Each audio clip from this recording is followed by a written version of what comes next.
Hi, good day po. Welcome back to Tarot Page Philippines. Ako po ulit si Aero, isa sa mga admins ng channel na to.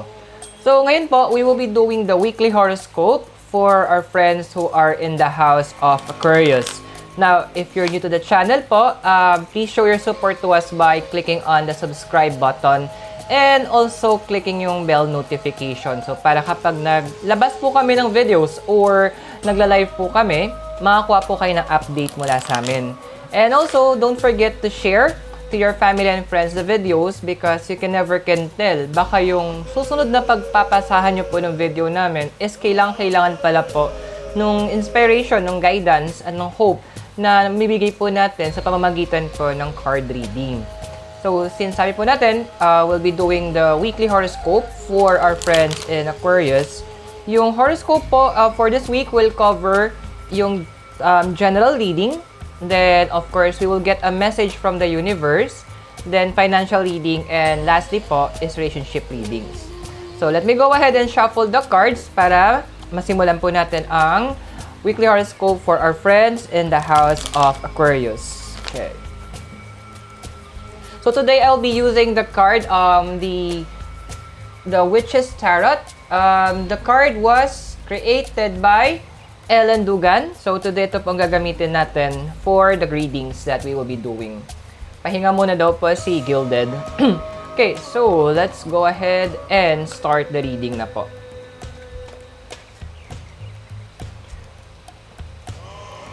Okay, so, Aquarius, ito po yung cards na nakuha natin para sa kanila for your general reading. So, we have here po the card of the Chariot.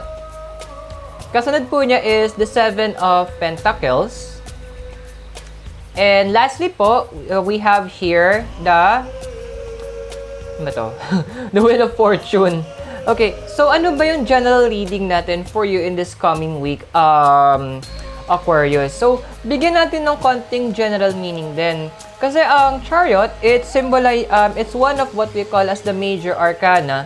Kung saan po, it is the fighter of the tarot, isa sa mga fighters po siya sa mismong tarot card decks. They are also travelers and also, sila din po yung mga tipong madalas na ipit sa sitwasyon. If you will notice, even sa ibang designs ng tarot deck, meron po siyang dalawang horse, isang puti, isang itim. So, it symbolizes din po yung dalawang side na kailangan niya isaalang-alang. Now, in numerology-wise naman po, number 7, it's also the number of wisdom. It is also the number of knowledge and of understanding. Now, Pentacles naman po, it symbolizes anything na physical because it yung po yung element of the earth. Now, Wheel of Fortune, it symbolizes anything about changes. So, what is the general message of the cards for you?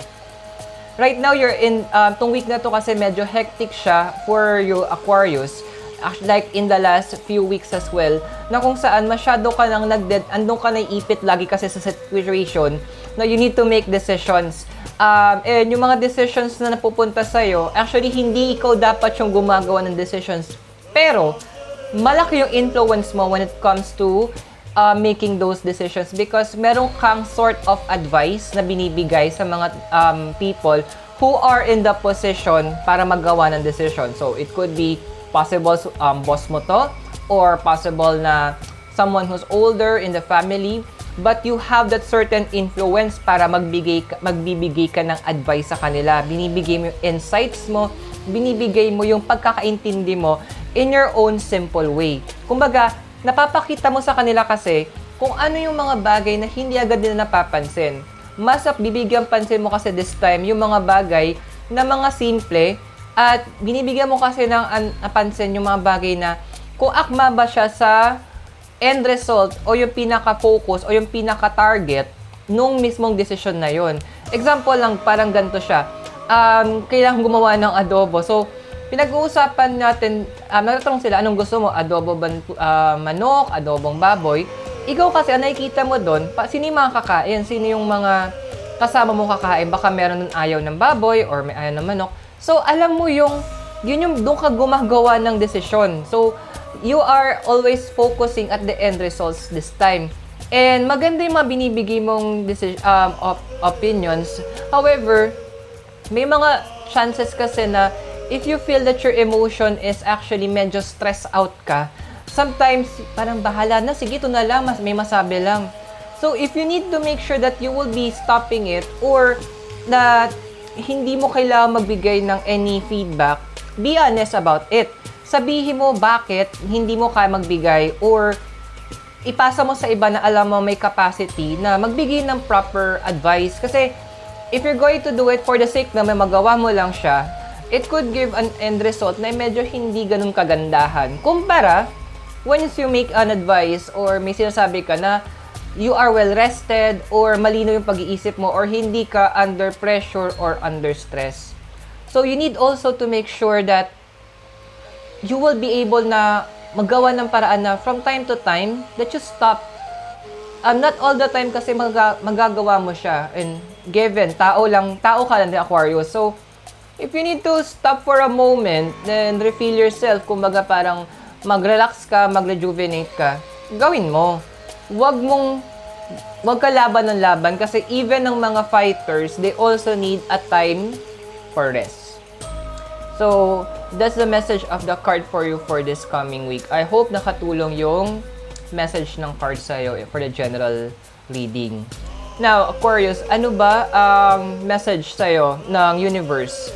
It is in the Page of Swords. Now, the Page of Swords is advising, sabi ng message ng universe sa'yo, it's time for you as well, actually related siya sa general, it's time for you to replenish this part. Madami ka nang naibigay, madami ka ng advice or madami ka ng inputs na impart sa ibang tao. It's time right now for you to take in. Kumbaga sa sponge, kailangan mo din naman na nagbigay ka na marami, napiga ka na. So kailangan naman ikaw yung mag-intake. How do you do this? Well, given na air elemental ka, so isa ka sa mga thinkers ng Zodiac sign, so you will need to also find a way paano mapupuno yung sisidlan mo.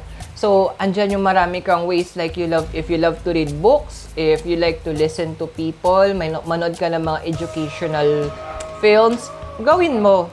Find a way para ma-build up yung knowledge na meron ka.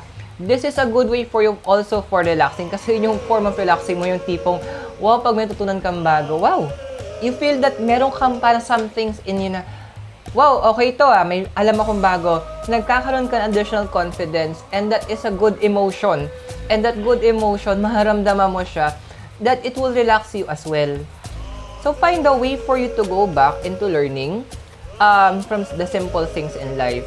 And sometimes you'll be surprised kapag may mga natutunan ka na bago and ikaw mismo matutuwa sa mga ma-encounter mo. So I hope nakatulong yung reading natin sa iyo, Aquarius, for that. Now, let's check natin naman yung financial reading mo, Aquarius. Okay. So, shuffle natin yung cards nang mabilisan lang.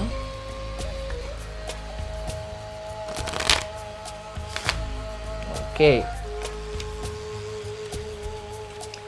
So, for your financial reading. Okay. So, ito yung mga cards na meron tayo ngayon for you, Aquarius. So, we have here the King of Cups. Sinundan siya ng Eight of Cups. And lastly, the Five of Swords. So, what is the message for you when it comes to the financial aspect ng life mo? Well, let's give it also some general meanings. Ang cups kasi, it symbolizes the water, anything about emotions in the heart. While swords talks about the air, talks about the intellect and the mind. Ngayon naman, ang 8 kasi is a number of strength or power in numerology. While naman sa number 5, it talks about action. It talks about adventure. Now, the king is now the older male energy na element of the water. So, what is the message of the card for you? Well, right now, you need, the card is advising that, yes, hindi mo masyadong pinapagaan emotions mo because you want to make sure in financial decisions mo is sobrang black and white, sobrang to the point na yung may hit mo yung target nang hindi ka nawawalan in the process. So, right now, the card is advising that let your heart also give way in giving you advices. Kasi kailangan mo rin siya. You will need to allow your mind, your heart pala, na magkaroon din ng impact dahil hindi sa lahat ng bagay kailangan utak ang ginagamit mo, Aquarius. This coming week, maganda rin naman na ibabalanse mo sa side ng emotions mo. Baka kasi like example, sabihin natin may extra, then may bata sa family na nangingi kahit pambili ng candy. So, let's give a little bit of consideration sa mga ganun. Baka pwede naman gawa ng paraan kasi it could give a positive impact dun sa taong yun. Sa bata, it will make the kid happy. So, if makita mo siyang happy, nagkakaroon ng way para maipasa niya yung happiness na yun sa mga kasama niya. And in return, babalik din sa yun. And once you're happy, that's a positive emotion na mas maganda kasi magkakaroon ka ng positive mindset. And once you have a positive mindset, mas maganda yung magiging decisions mo. So you see, umiikot lang siya. So, magkaroon ka ng mga tatawag natin exemption to the rules ng paunti-unti. Huwag hindi kailangan extravagant. Simple things actually can make, simple actions or simple acts of kindness can really make a big difference, hindi lang sa'yo or doon sa taong pinagawan mo, pero babalik at babalik yan sa'yo. That is what yun kumbaga, kung ano yung tinanim mo, babalik din sa'yo. Hindi man siya bumalik sa form ng monetary or sa pera, but it will always come back in different ways na hindi mo aakalain. And ang masaya dito, once na bumalik siya sa'yo, it's more than what you are asking. Kasi, yun yung parang, di ba, parang pagtanim ka ng buto. Kahit isa lang yung prutas or isang buto lang yan, kapag namunga yan, hitik na hitik yan. Same thing din sa'yo, Aquarius. Once you started planting, in time you will harvest it at ikaw mismo, you will find that the harvest is plentiful. Sobrang dami na wala ka ng choice kung hindi pamigay yung ibang harvest kasi sayang. So, allow yourself to be a giver from time to time. Small acts of kindness can do a lot of great things. So, I hope nakatulong yung reading mo for your finances for that one. Now, we will be doing naman yung relationship reading mo. Okay, so, balasahin ulit natin si Wishes Tarot. Yan. Okay. So, isa pa po. Then, we're going to cut the cards. Now, we're gonna get you some cards for relationship reading. Okay, so Aquarius, for your relationship reading po, we have here the card of the Lovers. Ito rin po yung card or the Queen of Pentacles. And lastly, we have here the card of Death. So what is the, can you just give first some general meaning? So card of the Lovers talks about actually any type of relationship.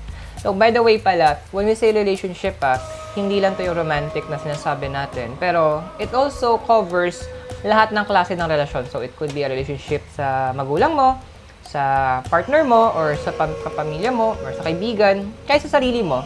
Any form of relationship kina-cover natin dito. So going back, so card of the Lovers, it's in general meaning, siya po yung any type of relasyon yan, kina-cover niya. Now, the Queen of Pentacles po, kasi yung Queen is the older female energy of the card. Now, yung Pentacles naman po, siya po yung nagsisymbolize ng Earth, anything na physical. Now, card of Death, it also talks about beginning. So, hindi lang po siya basta pag death ay nakakatakot. So, that's a misconception kasi sa card na to. So, it also talks about endings and beginnings. It talks about transformation or changes. So, what is the card, what is the message of the card for you, Aquarius, when it comes, in turn naman sa relationship mo? So, right now, you're in the verge kasi na medyo, you're trying to level down yourself. Kumbaga, sa relasyon, ando na yung point na, yung mga relasyon mo na na-build is more on parang formality.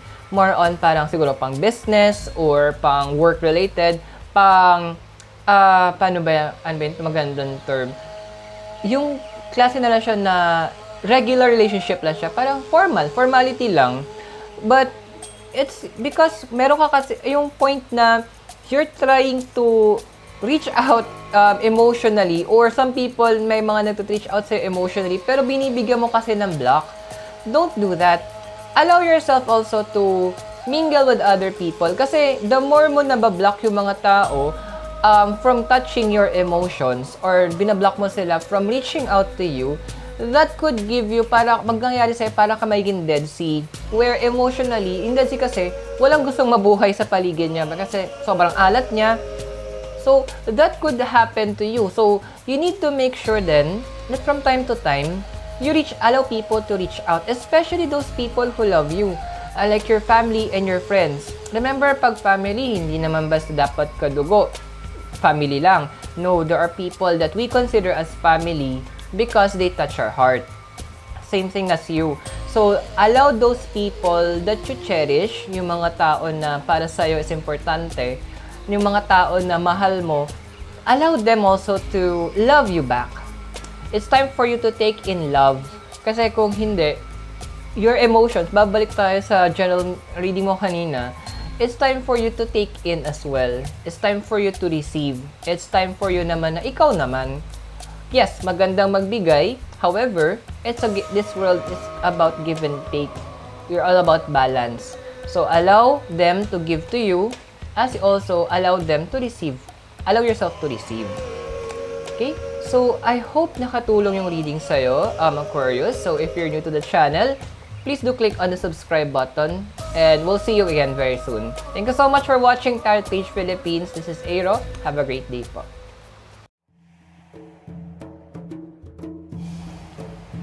Welcome back po to Tarot Page Philippines. Kasama niyo po ako si Aero. I'm one of the admins of this channel. So ngayon po, we'll be doing the weekly horoscope for our friends in the house of Libra. So if you're new to the channel po, we would like to ask for your support and your love by clicking on the subscribe button. And pakiclick na rin po yung bell notification para kapag naglabas po kami ng mga videos or nag-live po kami, magkakaroon po kayo ng update galing po sa amin. And also, don't forget to also share to your family and friends the videos because you can never tell. Baka po yung next person na pagpapasahan niyo po ng video is kailangan po yung guidance, yung inspiration, and the hope that we are providing using the tarot cards. So, as mentioned po, we'll be doing the weekly horoscope this time for our friends in the house of Libra. And we'll be covering or providing the general reading. Then we're going to get also po a message from the universe. Then we're going to do also financial reading. And lastly po, relationship reading. And right now, we'll be using the tarot deck, the Witch's Tarot by Ellen Dugan. So this will be the tarot deck that we'll be using for this week's horoscope po. So let me go ahead and shuffle the cards.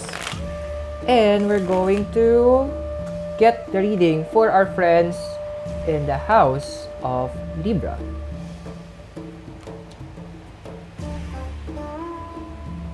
Okay, so Libra, here are the cards that you have for your general reading. We have here po the Eight of Swords. Kasunod niyo po ang card of the World. And lastly po, it's a King of Pentacles. So, what can we read? But actually, let's first give a general meaning sa mga cards. So, what does it, ano yung mga meanings niya? So, 8 kasi numerology is a number of power and also of strength. And it also talks about sacrifices. Now, swords is symbol siya ng air. It talks about anything about the mind and the intellect. Now, the World po, it's one of the major arcana. And it is the last card in the cycle of the major arcana. It talks about also the end of the cycle or also the beginning of a new one. Now, the King of Pentacles po, Pentacles is a symbol of the earth. Anything about the mind, anything about actually anything na physical. So, nagagamitan natin siya ng 5 senses natin. While yung King naman po, it symbolizes the older male energy of the element. So, what is the reading that we have for you right now, Libra? So, Libra, it's already, since you are the balance in the, or the most balanced individual in the 12 zodiac signs, you tend na you tend to give a lot to people in terms of sacrificing your own self. Kumbaga, mas inuuna mo kasi yung niisip mo sila, yung mga tao na kapaligid sa'yo, kumpara sa sarili mo. It's a noble act. Maganda siya na we are allowing people, we are thinking of other people. higher than ourselves. But also, that yung bagay din kasi yung isa sa mga happiness mo eh. Yung tipong makita mo na nagiging maayos yung mga tao dahil sa'yo, it is a very noble thing. It's a very nice thing na ginagawa. Kumbaga, natutunan mo how to be a giver. And alam mo yung meaning na once you're a giver, more blessings are coming your way. However, be also aware that every time you give, there is also the fact that you also need to take. Because too much of giving is not good as well. So you will need also to make sure na once you give, you will learn how to, also paano ka tatanggap sa iba. Hindi sa nanghihingi ka ng kapalit. Because ang pagtanggap sa iba, it could be possible, iba naman yung bibigay ng universe sa'yo na magbe-bless naman sa'yo. So, kunyari, nag-bless ka ng kamag-anak mo in terms na tinulungan mo siya mag-aral. So, hindi natin in-expect sila may magagawa kapalit. But sometimes, most of the time, the universe, gagamit siya ng ibang mga tao para ibalik yung blessing sa'yo. It could be, may ibang tao naman ang tutulong sa'yo in your desperate time. Or, mag-open opportunity sa universe para magkaroon ka ng better income or additional income or maraming possible ways gagawin ng universe to bless you in return. So, be sure that you are also open in receiving the blessings na ibibigay ng universe. Hindi sa nag-expect, but actually, it is already a standard process na ng universe. The more, di ba nga, sabi nila, the more you give, the more you will receive. Because what goes around, it will come around. And as long as you're allowing yourself to be a vessel, daanan ka ng blessing, it will continue along the way in this coming week. Continuously become a blessing to other people. Kasi you're already a giver by nature. So, and giving does not just compose siguro sa pera or sa monetary. Hindi lang naman kasi ganun ang giving eh. You understand, Libra, na ang giving is maraming klaseng form. And most of the time, what you do is you give yourself to people by being a friend to other people, nagiging good listener ka sa kanila, nagkakaroon ka ng time para magkaroon ka ng way to interact with people, which is a very good thing in this coming weeks na gagawin mo pa. Continue doing that. And that will also continue to have the blessings pour out sa life mo. Ikaw mismo yung magugulat na it will be coming to you sunod-sunod, sabay-sabay, that wala ka ng ibang option kung hindi i-share yung iba pang blessings. And that in return will continue the cycle ng paulit-ulit na ikaw yung magiging blessings or for other people then. So, I hope nakatulong yung gel reading for you, Libra. Right now, we'll be getting a message from the universe, and it comes under the card of Six of Cups. So, let's give it first a general meaning. So, cups kasi, Libra, it's a symbol of the water, anything about the heart and the emotions. Now naman yung number 6, it is the number 6 actually is the number of responsibility. It's also the number of reaction, and also it is number of nurturing. So the card is advising that allow yourself to nurture your heart as well. So also this card symbolizes reminiscing. So it will be nice as well for you to remember the good things of the past. Kumbaga, try to balance it if you're planning too much for the future, but also remember the past, because the past made you, yung past mo ang dahilan kung bakit ganito ka ngayon, kung bakit ganun ka mag-isip. So remember your past, the happy days, the dark days, all of it, because those will give you enlightenment, those will give you lessons, yun na magbibigay sa'yo ng lakas. It will also help para ma-anchor ka sa mga task mo. Tutulungan ka rin ng past mo para mas maging focus ka sa future mo.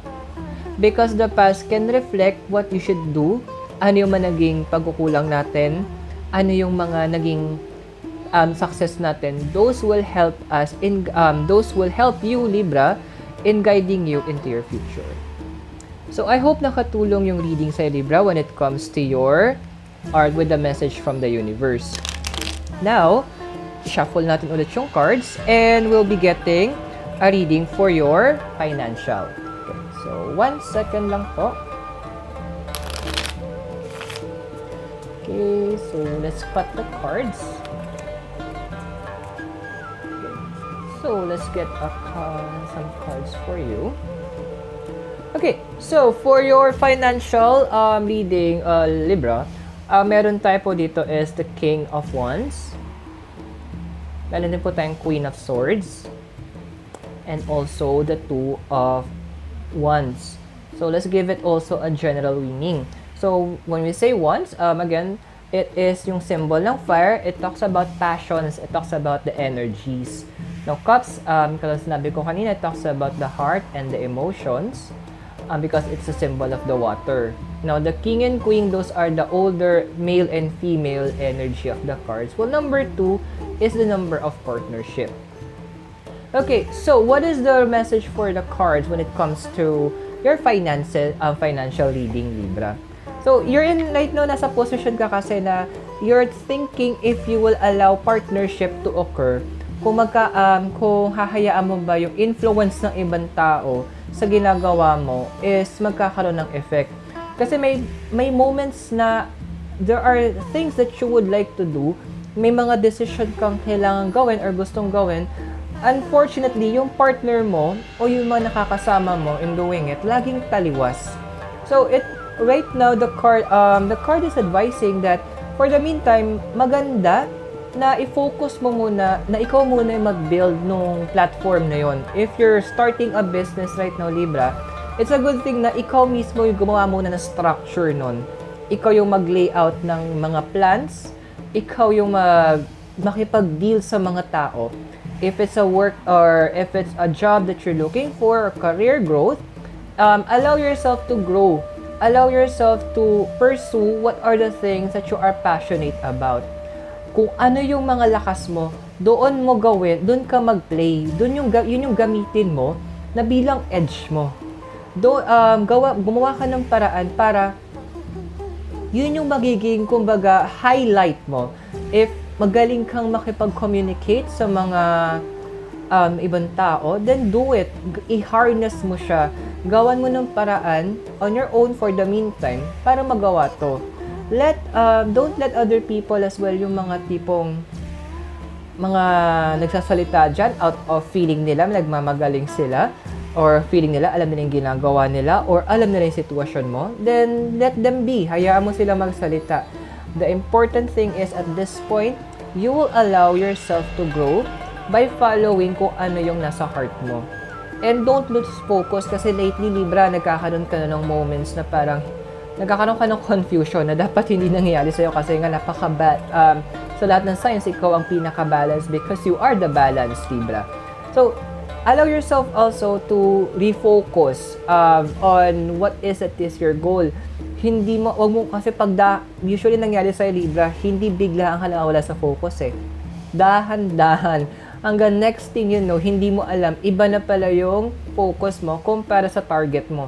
So, you need to make sure that dahan-dahan din, that you will need to check yourself from time to time, magka-counter-check ka na bakit ganito, bakit parang hindi na akma. That's why the message of the universe a while ago was for you to go back to the past, learn from it, and that will help you para mas maging focus ka. So, I hope that the card was able to help you in your financial reading. Now, last, we're going to do your relationship reading. So, let me go ahead and shuffle the cards for you, Libra. Okay? Yan. So, 1 second. Let's shuffle the cards. Cut na rin natin siya. Okay. So, for your relationship readings. So, just also an advice when we say relationship, hindi lang po ito romantic. We are talking about lahat ng klase ng relasyon. So, it could be professional relationship, it could be relationship with your friends, your family, or kahit sa sarili mo, or relationship with God. So, any form of relationship ito. Okay? So, ito yung cards na nakuha natin para sa'yo, Libra, in terms of your relationship reading. So, we have here the Two of Swords. We have here the card of the Sun. Ang huli po is yung the card of the Emperor. So, ano ba ang reading natin sa, what is your reading in terms of your relationship, Libra. But bigyan natin ng konting gel meaning. So, number 2 is the number of partnership, the number of creation. Well, also, swords, as mentioned, is the symbol of air. Lahat po ng tungkol sa mind and the intellect. Now, ang sun, it talks about bright new beginnings. It talks about fresh ideas. While the emperor naman po, it talks about leadership. And it also talks about the fatherhood. Or the option po yung counterpart ng the empress. So, what can we read with regards to your relationship cards, Libra? So, as of this moment, the card is still also advising you to be on a safe balance. Why? Let your mind also see things differently. Hayaan mo na mas maintindihan mo yung mga bagay. Just like that sword, there are two swords. So, you are in the center, you're living the present, but you also need to know what is the past. And also, that will help you in going forward sa future mo. Your past will play a very important role sa mga magiging decision mo, sa magiging plano mo, sa mga steps sa gagawin mo, because the past will teach you a lot of things. So, babalik lang tayo actually sa message of the universe sa'yo. So, allow yourself to relieve the past. So, yung mga pains of the past from broken relationship or betrayals na naranasan mo, let them serve you. Hayaan mo yung lessons nun ang bumalot sa'yo. Hayaan mo yun ang mag-guide sa'yo. Even the darkness can be used as a source of light. Why? Kasi doon mo matututunan na ito yung dito ko nagkamali. That will give you the fresh idea. The dark, after every night, tandaan natin, there's always a sunshine that will be arriving. So, allow yourself to be open to the knowledge. Huwag mong talikuran yung past mo. Past will always be there. Hindi na siya mawawala. It's a part of your history. Then, that will help you in taking hold of your relationship. So, based here sa cards, karamihan sa mga nasa House of Libra, this right now, you tend na maging controlling ka kasi sa relationship mo. So, this will teach you by going back to the past na ano ba yung mga nasobrahan ka, yung sobra ka naging medyo mapag-isip or hindi naman parang nagdududa, nag-iisip ka ng mga bagay about sa magiging partner mo or sa mga karelasyon mo. So, ito yung best time for you to re-evaluate yourself. Saan ba ako sumasobra? Saan ba ako nagkukulang? And you can do that by going back to the past. That's the main, that's your key message right now, Libra. Learn from your past, and that will help you build and map out a better future. So, I hope nakatulong sa yung reading, Libra. So, thank you so much for watching Tarot Page Philippines. Again, we're inviting you to subscribe. My name again is Airo, and I hope you have a great day. Thank you po. Goodbye.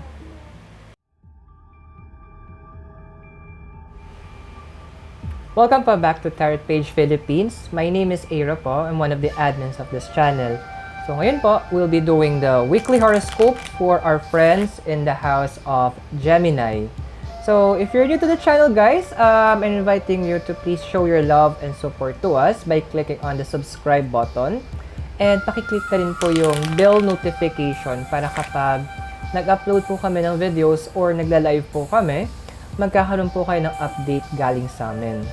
So right now, we'll be doing the weekly horoscopes. So ang i-cover natin are the following. For Gemini, the general reading. Then we will be getting a message from the universe.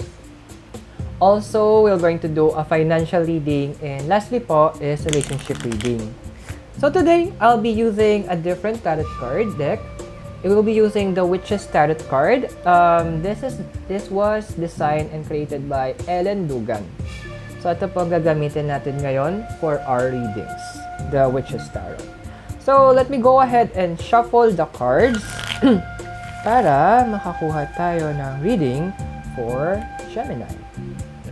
So cut lang natin siya ng mabilis. Okay. Okay, so Gemini, these are the cards that we have para sa'yo in terms of your general reading. So meron tayo dito, the card of the Tower. Meron tayong Page of Swords. And yung huli po, we have here the the Knight of Cups. So, let's give it also a general meaning. What do you say? When we say Tower, it talks about, it's one of the major arcana cards, or one of the cards in the major arcana. It talks about change, it talks about sudden change. Sometimes it may talk about destruction, but also sometimes it may give us a message of, so change. It could be a drastic change na tinutukoy niya. Now, ang swords naman po, itong cups, swords is symbol of the air. Talks about anything about the mind and the intellect. While cups symbolizes the water. It talks about anything about the heart and the emotion. Now, page and the knight. Si page po ang female, while the knight is the male. Younger energies of each of those elements. So, what can we read with regards to your cards? So, right now, for your general reading in this coming week, there are some major changes na medyo hindi mahihirapan ka actually, Gemini, na makasunod. These changes will require you to use both your heart and your mind, na kailangan mo nang i-exercise siya as soon as possible. Why? This will put into challenge lahat ng meron ka, lahat ng alam mo, lahat ng pininiwalaan mo, lahat ng iniisip mo. These changes will really shake you. Pero bakit ba siya gagawin sa'yo ng universe? It's because change is a very important thing sa universe. Everything, lahat ng bagay ay nagbabago pero sa pagbabago. So, this is a time for you for change. Yung change na gagawin sa'yo, it will be depende kasi sa'yo to eh. How mo siya tatanggapin, paano ka mag-react. Kung tatanggapin mo ba siya na negatively, or tatanggapin mo siya ng positively. Bigyan natin ng perspective siya. Kung parang agila siya. Ang agila, kapag merong bagyo yan, dalawa lang option niya. Kapag lumipad siya, susuungin niya yung bagyo, o lilipad siya sa ibabaw ng bagyo at gagamitin niya yung hangin na yon para makalipad siya ng walang kahirap-hirap. So that's how it is sa'yo din, Gemini. These changes na gagawin sa'yo ng universe will be things that's so drastic, so different, na depende kung anong reaction mo ang pagbabago na darating. So this will be a moment that you will need to make sure that you are both prepared emotionally and intellectually. Kasi it will help you to balance. So just like a sword na dalawa, ang talim niya, nasa gitna ka dapat, ibabalanse mo siya. Huwag masyado sa pag-iisip, huwag masyado sa emosyon. You should be in the middle. Hindi mo kailangan magkaroon ng rush decision. Just like the Knight of the Cups is saying, hindi ka kailangan magmadali gumawa ng mga desisyon na kapag nakita mo to, eto na agad yung gagawin mo, or pag eto yung naramdaman mo, dito ka nagagalaw. Give yourself the time to double check everything kung nasa gitna ka. Then from there, gamitin mo yung emotions mo, yung mind mo to make that right decision na nasa gitna ka. Because everything will be hanging in the balance for you this coming week, dahil yung mga bagay na yon is something very crucial para sa mga gagawin mo. So, if you need also a moment to maybe evaluate yung mga decisions, then do it. Wag mo i-rush yung sarili mo. Don't pressure yourself too much na ando na sa point na nahihirapan ka ng magkaroon ng good night's sleep. So, which is isa sa mga problems ng mga nasa House of Gemini ngayon. So, you need to make sure that you are in a good level of rest as well. Para, when you make those decisions that you will need to do, maayos siya. Okay? So, I hope nakatulong yung reading natin sa, general reading natin sa Gemini. Now, let's get a message from the universe, and the message of the universe is the card of the Fool. A very nice card actually, after what the general reading gave us. So, card of the Fool, Gemini, as one of the major arcana. So, it talks about a fresh start. So, what is the message of the universe for you? Remember kanina sa general reading natin, so ang daming changes. So parang pwede natin siya ikumpara sa pagtatanim ng halaman sa isang garden. So kailangan mo tanggalin lahat ng mga damo, yung mga hindi magandang halaman doon. Then kailangan mong bungkalin yung lupa, kailangan mo siyang linisin. So those are the changes. Mahirap siya, madumi, nakakapagod. Yun yung message sa'yo ng card of the Tower kanina. But this will allow you to have a fresh beginning. So the card is advising that there will be additional opportunity. So while changes is happening, the universe kasi tatanggalin niya ngayon yung mga bagay na, kumbaga, kung ikaw yung guardian, tatanggalin niya yung mga damo, tinatanggal niya yung mga, binubungkal niya yung lupa para mas maging prepared ka once na binigay na yung mga bagong tanim, yung mga bagong binhi. Mas madali silang mag-grow sa'yo bilang ikaw yung garden. So right now, take those changes, take the changes in a positive aspect. Always find the light in everything that's happening. Always see things just like a child. Kung saan yung bata para sa kanya, basta binigay ng magulang nila, basta magulang nila nagsabi, they have that full trust. So don't lose hope, don't always place your trust sa plans sa universe, because you will be surprised kapag dumating yung mga blessings na to, ikaw mismo matutuwa, and it's something to look forward to, Gemini. Okay? So I hope nakatulong yung reading sa'yo, or the message of the universe. Now, we're going to also perform, the next is yung financial reading mo. Okay? So, shuffle lang natin na mabilis ang cards. Okay. There. Okay. So, then cut natin siya. Then we're going to draw some cards for you, Gemini. Okay? For your finances. Okay, so Gemini, these are the cards that we have for your financial reading. We have here the Hierophant or the Pope or the Priest. Sa iba kasi Hierophant siya. So we also have here the Six of Swords. And lastly, we have here the Two of Wands. So ano yung reading natin? But let's also give it some general message. So the Priest or the Hierophant sa ibang tarot deck, it talks about spirituality. It talks about the leader of the church. Then also, we have your number 6 and the number 2. So 6 is the number of harmony. It's also the number of reaction. And also the number of change. While 2 is the number of partnership. And also the number of union and balance. Now, swords. So nasabi natin then, it talks about the ear. It talks about anything about the mind and the intellect. While the wands symbolizes the fire, talks about the passions and the energies. So what can we read with regards to your cards right now for your finances?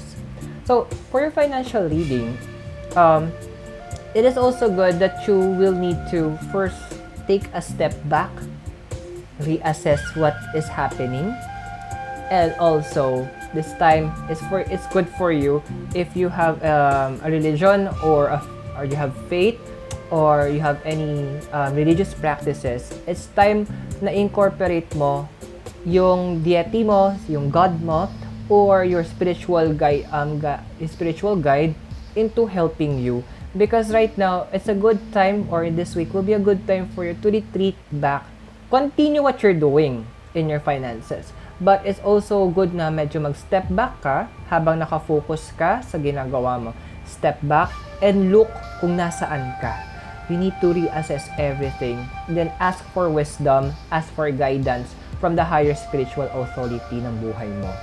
This will make sure that you need kasi the card is advising that you need to have a partnership with your spiritual guide. This will be a good time for you to develop yung mga kutob mo. So karamihan kasi sa mga Gemini, malakas ang pakiramdam, malakas yung mga intuitions nyo when it comes with dealing with people. So dealing with people, you might be dealing with a lot of people in this coming week. So you need to allow yourself to learn from your in the terms of your spiritual guide, kung paano mo i-deal to mga taong to, how they are going to approach you, ano ba yung purpose nila. So, allow yung mga kutob mo, hayaan mo yung nararamdaman mo na tulungan ka to make those decisions. That will help you a lot in this coming week in terms of your finances. Because while you're following that, the universe will open as well doors for you, for the right people to come in so that makatulong din sila sa'yo. So, I hope nakatulong din yung reading for you in terms of your finances, Gemini. Now, we're going to shuffle the card again, and this time, we'll be doing a reading for your relationships. Okay, so let me go ahead and shuffle it.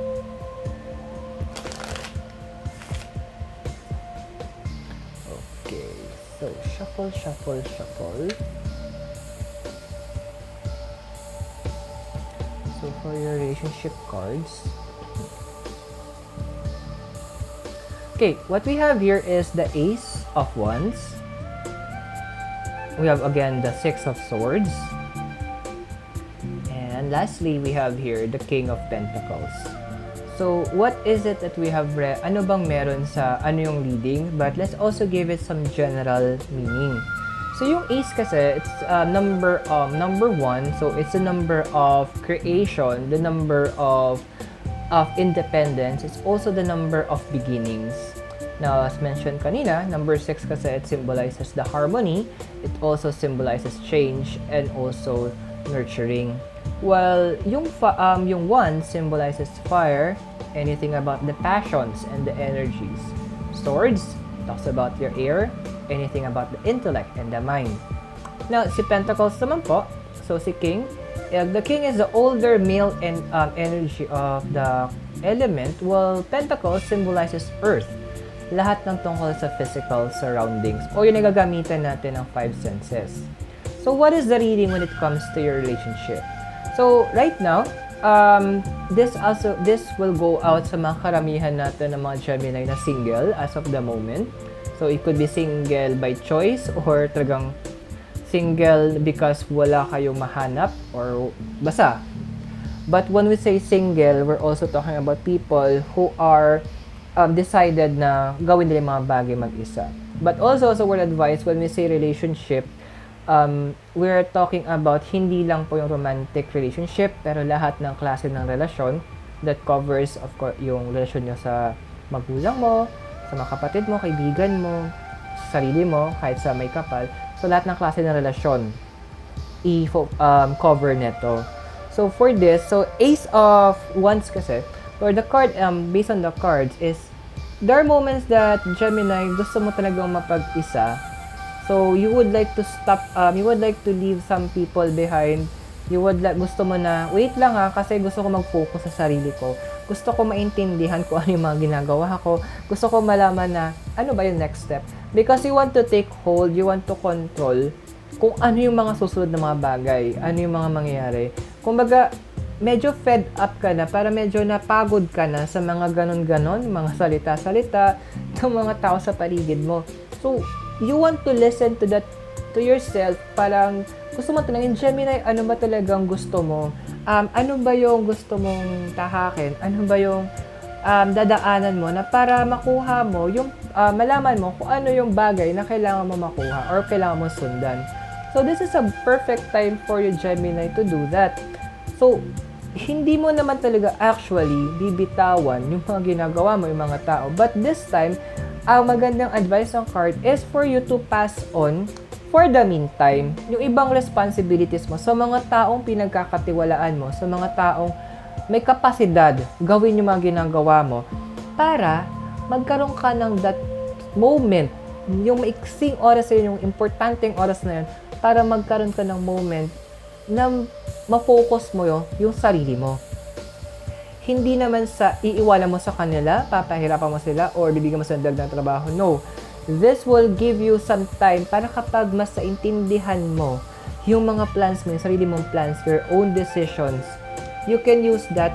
Pagbalik mo ulit, you can take those responsibilities na mas kaya mo nang gawin. At the same time, yung mga pinagbigyan mo ng responsibilities, they will be matured enough na in the future, if you need help, there are people na na willing na available at capable para tulungan ka. And also, that will also build your relationship with them because there will be a sense of trust na pinagkatiwalaan mo sila. So, eto na sila na because you trusted them, they will return the favor in trusting you because you first did that to them. So, yun yung kailangan mo ngayong gawin. There's a moment that you need to retreat for a very quick moment and reassess everything. So, I hope nakatulong din yung relationship reading for your Gemini. So, thank you so much for watching Tarot Page Philippines. Again, we're inviting you to subscribe to our channel. And you've been with me. My name is Zairo. I hope you have a great day, guys. Goodbye.